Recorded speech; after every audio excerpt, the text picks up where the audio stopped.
தந்தை, மகன், தூய ஆவியின் திரியேக ஆசீர்வாதம் நம் அனைவரையும் ஆசீர்வதித்து காப்பதாக. ஆமேன். கர்த்தருக்குள் பிரியமான அன்பு இறை மக்களே, உங்கள் அனைவரையும் இறைமகன் இயேசுவின் நாமத்தினாலே அன்போடு கூட வாழ்த்தி வரவேற்கிறேன். இன்ற நாளின் சிந்தனைக்காக நியாயாதிபதிகள் 4ஆம் அதிகாரம் 24வது வசனத்தின் கடைசி பகுதி. இஸ்ரவேலர் கை அவர்கள் மேல் பாரமாயிருந்தது. பாரம் என்று சொல்லும்பொழுது அது சுமக்கின்ற சுமையை அடையாளமாக கொடுப்பது. இன்றைக்கு நாம் எந்த ஒரு பணியை செய்யும்போது மிக கவனமாக ஞானத்தோடு செய்ய வேண்டும்படி அழைக்கப்படுகிறோம். அது கிறிஸ்தவ பிள்ளைகளுக்கு அதைவிட சிறப்பான ஞானம் வேண்டும், தெளிவான ஞானம் வேண்டும், அறிவோடு கூடிய ஞானம் வேண்டும். அந்த ஞானத்தில் வளர வேண்டும். இந்த இஸ்ரவேல் மக்களினுடைய அந்த பாரம், அந்த மக்கள் மீது சுமத்தப்பட்ட பாரம், இன்றைக்கு பாரம் என்று சொல்லும்போது நம்மீது ஒருவன், நமக்கு பிடிக்காத ஒருவன் பல குற்றச்சாட்டுகளை சுமத்துகிறான். அது நம்முடைய மனதிலே பாரமாய் அழுத்தி கொண்டிருக்கிறது. செய்யாத தவறை செய்வதாக அவன் கூறுகின்ற அந்த பாரமான வார்த்தை அந்த உள்ளங்களை என்ன செய்கிறது? தடுக்கிறது, சுமக்க வைக்கிறது, கனத்த இருதயம் உள்ளவர்களாக மாற்றுகிறது.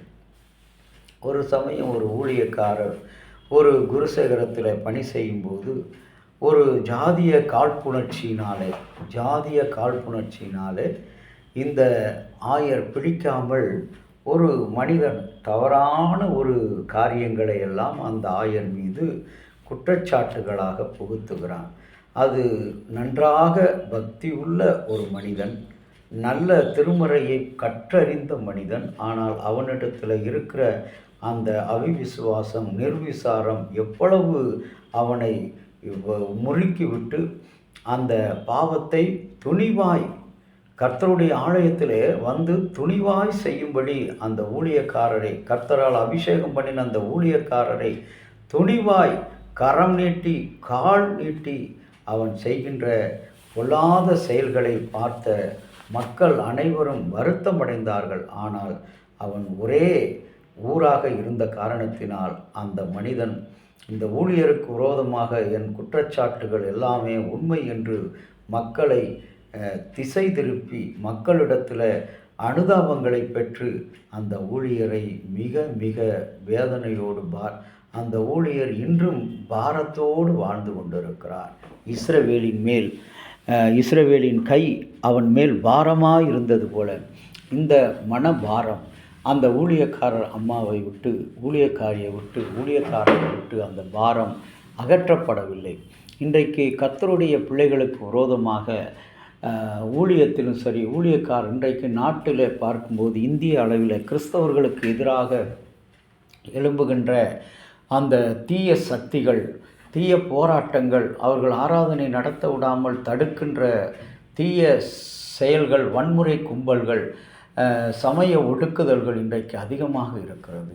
இன்றைக்கு ஒருவேளை இந்து சமயத்தை சார்ந்த மனிதர் நம்மை தாக்குகிறார் என்று சொன்னால் அது சாதாரணமாக எடுத்துக்கொண்டு போய் சமய உட்பூசல். ஆனால் ஒரு திருச்சபைக்குள்ளேயே ஒரு கிறிஸ்தவனாக இருக்கிற பக்தி உள்ள மனிதன், விசுவாசம் உள்ள மனிதன் என்று சொல்லக்கூடியவனே இப்படிப்பட்ட தீய செயல்களை செய்தால் அவன் மேலே இஸ்ரவேலின் கடவுளாகிய கர்த்தருடைய கரம் அவனுக்கு விரோதமாய் திரும்பும். ஒருவேளை இன்று நன்றாய் இருப்பதைப் போல தெரியும், நாம் தான் இந்த ஊரிலே இந்த குருசேகரத்திலே நல்லவன் போல தெரியும், அவன் நடத்தி கொண்டு போகலாம். ஆனால் கர்த்தருடைய கோபம், சாபம் அவன் மீது ஒரு நாள் நிச்சயமாக திரும்பும்.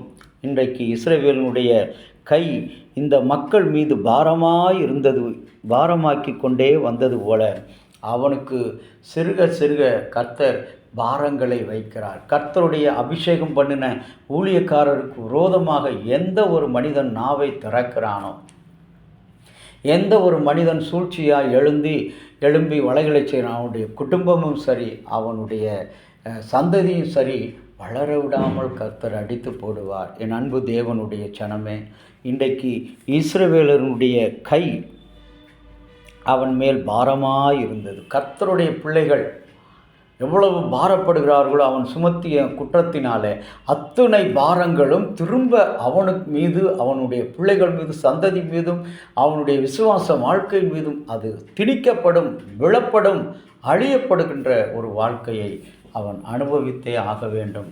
இது நான் கர்த்தர் இந்த நாளிலே சொன்ன அருமையான ஒரு சத்தியம். ஆகவே நாமும் இந்த சத்தியத்திலே தொடர்ந்து நிலைக்க கடவுளை நோக்கி பார்ப்போம். கர்த்தாவே, உம்முடைய கை உமக்கு விரோதமான மக்கள் மீது பாரமாய் ஆக்கினது போல எங்களுடைய ஊழியர்களை பாரமாக்கின மன அழுத்தத்தை கொடுத்த ஒவ்வொரு ஆண்டவரை அந்த விசுவாசிகளுக்கும் நீர்தாமே ஆண்டவரை இரக்கத்தையும் மன்னிப்பையும் கொடுப்போம். கர்த்தர் அபிஷேகம் பண்ணினோம் விரோதமாக கையை தூக்குறவனுடைய கை முடக்கப்படும், எழும்பப்படுகிற கால்கள் முடக்கப்படும். இன்றைக்கு எத்தனையோ சாட்சிகளை பார்க்குறோம். நாங்களும் ஆண்டவரை உமக்கு விரோதமாக எழும்பாதபடி தேவரை உடைய நித்திய கண்மலைக்குள்ளாக மூடி மறைத்துக் கொள்ளும். இறைமகன் இயேசுவின் வழியாக வேண்டுகிறோம் நல்ல பிதாவே, ஆமேன். தந்தையாகிய கடவுளின் அன்பும் மைந்தராகிய இயேசுவினுடைய அருளும் பரிசுத்த ஆவியினுடைய நல்ல உரம் பாதுகாப்பு உங்கள் அனைவரோடு இருப்பதாக. ஆமேன்.